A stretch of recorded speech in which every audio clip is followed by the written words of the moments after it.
అదే సార్, నేను రవిని మాట్లాడుతున్నా. టొమాటో సలార్ కంపెనీ వాళ్ళము. మీరేం పంట పెట్టినారు సార్? మేము సాలార్ అనే ఇత్తనము ఇప్పుడు వేసినాము.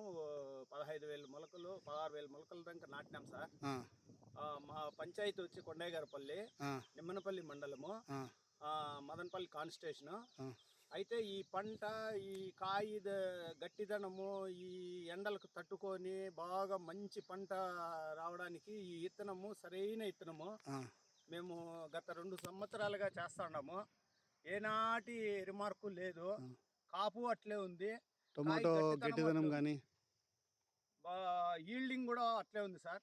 ఈ ఎండలకు బాగా ఎండలకు కూడా తట్టుకుంటుందా? బాగా గట్టిగా పూత నిలవడం కానీ, పూత కట్టు కాదు.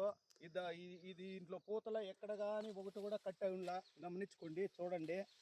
ఇత్తనం మాత్రం మంచి క్వాలిటీ ఇత్తనము, మంచి ఇత్తనము.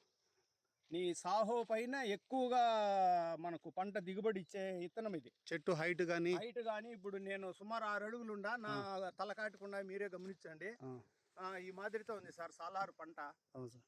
పోయినసారి పెట్టినారా సార్? పెట్టినాం సార్. 2 సంవత్సరాలుగా మార్కెట్లో రేటు కానీ ఎట్లా? మార్కెట్లో రేటు కూడా సాహో పైన ఎక్కువ పోతుంది సార్. సార్ ఈడ మా పక్క రైతుకి ఇచ్చిన్నాను బొమ్మకు.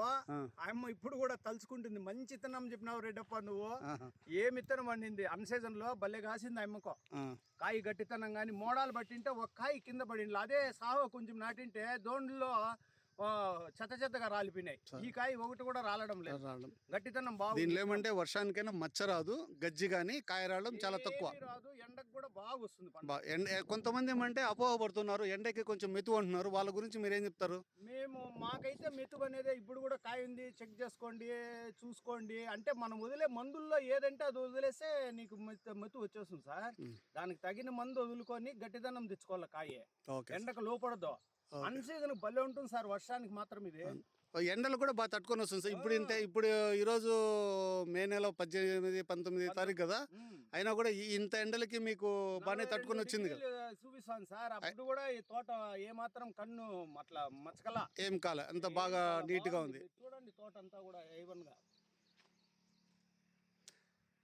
తర్వాత దీని గురించి మనము కంపెనీ తరఫున మీటింగ్ పెడదాం అనుకున్నాం సార్. మీ తరఫున కూడా మాకు సాయం చేయాలా, రైతులందరినీ పిలిపించాలా. Okay, thank you sir.